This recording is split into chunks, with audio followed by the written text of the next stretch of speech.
मेरी बेटियों ने। अरे एक तो अभी अभी उठकर किचन में गई है, दूसरी सुबह सुबह बाहर चली गई और तीसरी अभी तक सो रही है। क्या करूं मैं इन तीनों का, मैं तो परेशान हो गई हूँ। जा जाकर उठा उसे और रेशमा से मैं बात करती हूँ। सविता सीधा मनीषा के कमरे में जाती है और उससे कहती है, महारानी जल्दी उठो, सूरज सर पर आ गया है। भाभी थोड़ी देर और सोने दो ना, मैं रात को लेट सोई थी, वो क्या ना यूनिट टेस्ट चल रहे हैं। शराफत से उठती है या नहीं, या फिर पानी की भरी बाल्टी डालूं तेरे ऊपर। नहीं नहीं भाभी, मुझे बिस्तर में नहीं लाना, उठती हूँ मैं। मनीषा जल्दी से उठकर बाथरूम में चली जाती है। सभी आराम से बैठकर नाश्ता कर रहे होते कि तभी रेशमा बाजार से हाथ में सामान लिए आ जाती है। रेशमा को देखते ही सविता उस पर बरस पड़ती है। लो आ गई महारानी, ऐसा भी क्या सामान लाना था जो सुबह आंख मलते ही बाजार की तरफ रवाना हो गई। भाभी कल आप ही तो चीख रही थी कि घर का सारा सामान मुझे ही लाना पड़ता है, घर में किसी को भी किसी काम से कोई लेना देना नहीं है। अब मैं बाजार जाकर सामान ले आई तो आपको इस बात से भी तकलीफ हो रही है? देख रही हो माँ जी, अपनी बेटी की जुबान कैंची से भी तेज चलती है। और मयंक आप तो कुछ कहेंगे नहीं अपनी लाडली बहन को। रेशमा अपनी भाभी से ऐसे बात नहीं करते, चलो माफी मांगो। भैया मैं क्यों माफी मांगू, आप भाभी से बोलिए ना कि हम पर कम हुक्म चलाया करे। हम इस घर की बेटियां हैं और आपकी पत्नी की ननद है, नौकरानी नहीं। लो कर लो बात, इनकी भलाई के लिए कुछ भी बोलो तो इन्हें बुरा लग जाता है। इस घर में यही इज्जत है मेरी। देख लो माँ जी, आपकी बेटी किस लहजे में मुझसे बात कर रही है। सविता वहाँ से चली जाती है। मयंक को बहुत गुस्सा आता है, वो भी वहाँ से चला जाता है। फिर करिश्मा रेशमा को समझाती है, रेशमा तुम्हें भाभी से माफी मांग लेनी चाहिए थी ना। लेकिन दीदी मैंने कुछ किया ही नहीं, तो मैं माफी क्यों मांगू? हाँ करिश्मा दीदी, रेशमा दीदी जैसे ही घर में आई भाभी ही उन पर चिल्ला रही थी। हाँ मैं मानती हूँ कि गलती भाभी की थी। मैं तो इसलिए बोल रही हूँ कि भाभी ने माँ को तो पूरी तरह अपने वश में कर लिया है, वो हमारी बात सुनती ही नहीं। मयंक भैया हमारे लिए हमेशा खड़े रहते हैं, इसलिए उनकी बात का मान तो तुम्हें रखना चाहिए था ना। कोई फायदा नहीं दीदी, कुछ दिनों की बात और है, भाभी उन्हें भी हमारे खिलाफ भड़का देंगी, फिर वो भी माँ की तरह हमारी किसी बात का विश्वास नहीं करेंगे।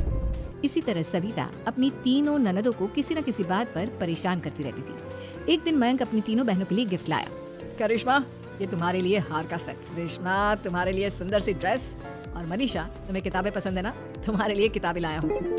थैंक यू भैया। थैंक यू भैया, थैंक यू भैया। करिश्मा तुम्हारा नेकलेस कितना सुंदर है, ये भैया कहाँ से ले आए होंगे? मैंने भैया को 3 दिन पहले फोन पर ये डिजाइन दिखाया था और आज भैया ये ले आए। सविता तो अपनी ननदों के गिफ्ट्स देखकर जल गई और करिश्मा का नेकलेस तो उसे भी बहुत पसंद आया था। अपनी बहनों के लिए कितना अच्छा नेकलेस लेकर आए हैं, मुझे कभी कोई गिफ्ट नहीं दिया, मैं आज ही ये हार चुरा लूंगी। रात में सविता करिश्मा का हार चुरा लेती है और इसी तरह उससे अपनी ननदों की जो भी चीज अच्छी लगती वो उसे मांगती नहीं, बल्कि रात के अंधेरे में चुरा लेती। इसी तरह दिन बीतते गए और सविता ने मयंक के दिल में भी उसकी बहनों के लिए नफरत पैदा कर दी। एक दिन मयंक ने करिश्मा और रेशमा के लिए रिश्ता देखा और ये बात उसने घर में सबको बताई। माँ करिश्मा और रेशमा के लिए बहुत अच्छा रिश्ता आया है, वो लोग कल इन्हें देखने आ रहे हैं, आप और सविता मिलकर सारी तैयारी कर लेना। ये सुनकर करिश्मा और रेशमा खुश हो जाती हैं, लेकिन सविता सोचती है अगर इन दोनों बहनों की शादी हो गई तो घर और बाहर का काम कौन करेगा। मनीषा तो एक नंबर की कामचोर है, उससे तो किसी बात की उम्मीद लगाना ही बेकार है। मुझे इस शादी को रोकना होगा। अगले दिन सभी लड़के वालों के स्वागत की तैयारी करने में लगे होते हैं। तभी मयंक अपनी बहनों से आकर कहता है, तैयार हो गई तुम दोनों? देखो दोनों लड़के बहुत अच्छे हैं, मैं कोई कसर नहीं छोड़ना चाहता, इसलिए तुम उनके सामने अच्छे से बिहेव करना और अपनी भाभी से लड़ने मत लग जाना। करिश्मा तुम वो नेकलेस पहन लो ना जो मैं तुम्हारे लिए लाया था। भैया मैं बहुत देर से वो नेकलेस ढूंढ रही हूँ, लेकिन मुझे मिल ही नहीं रहा। क्या तुमने नेकलेस खो दिया? तुम्हें पता भी है वो कितना महंगा था, तुम कोई काम ढंग से नहीं कर सकती। मयंक गुस्से में वहाँ से चला जाता है। थोड़ी देर बाद लड़के वाले भी आ जाते हैं, वो दोनों बहनों को पसंद कर लेते हैं और रिश्ता पक्का हो जाता है। लेकिन सविता के दिमाग में तो कुछ और ही खिचड़ी पक रही थी। वो पंडित जी के पास करिश्मा की कुंडली लेकर जाती है और उन्हें पैसे देकर करिश्मा की कुंडली बदलवा देती है। जब लड़के वालों के पास करिश्मा की कुंडली जाती है तो वो दुर्गा को फोन करते हैं। बहन जी, हमने करिश्मा की कुंडली अपने पंडित जी को दिखाई थी। आपकी बेटी की कुंडली नहीं बल्कि दोषों का पिटारा है। देखिए मैं और मेरे पति इन सब बातों में बहुत विश्वास करते हैं, इसलिए हम आपकी बेटी से अपने बेटे की शादी नहीं करा सकते। इस तरह करिश्मा का रिश्ता टूट जाता है और सभी घर वालों को बहुत दुख होता है। अब कविता सोचती है, चलो करिश्मा का तो रिश्ता टूट गया, अब रेशमा का भी रिश्ता तोड़ना है। क्या करूं? अब सविता आवाज बदलकर किसी अननोन नंबर से रेशमा के होने वाले ससुराल में फोन करती है।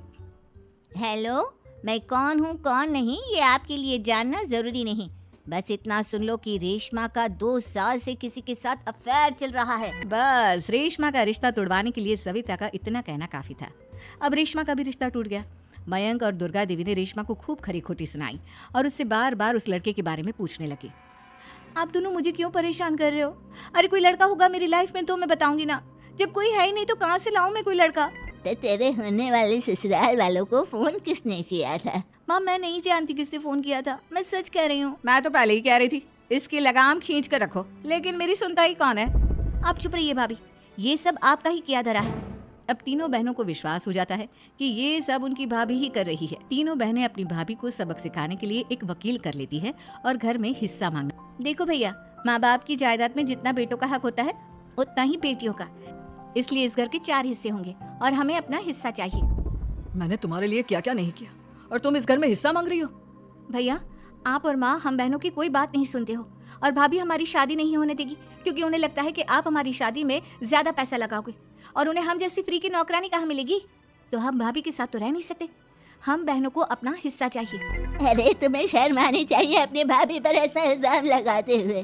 वो तुम्हारे बारे में कितना सोचती है। हाँ माँ, भाभी हमारे बारे में बहुत सोचती है। दिन रात बस यही सोचती रहती है कि किस तरह से अपनी तीनों ननदों को परेशान करूं और कभी मुझे पढ़ने भी नहीं देती।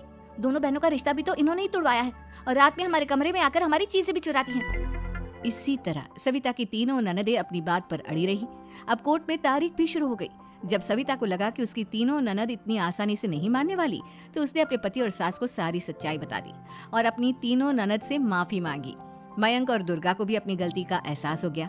अब सविता खुद करिश्मा और रेशमा के लिए अच्छा रिश्ता ढूंढती है और उनकी शादी करवाती है।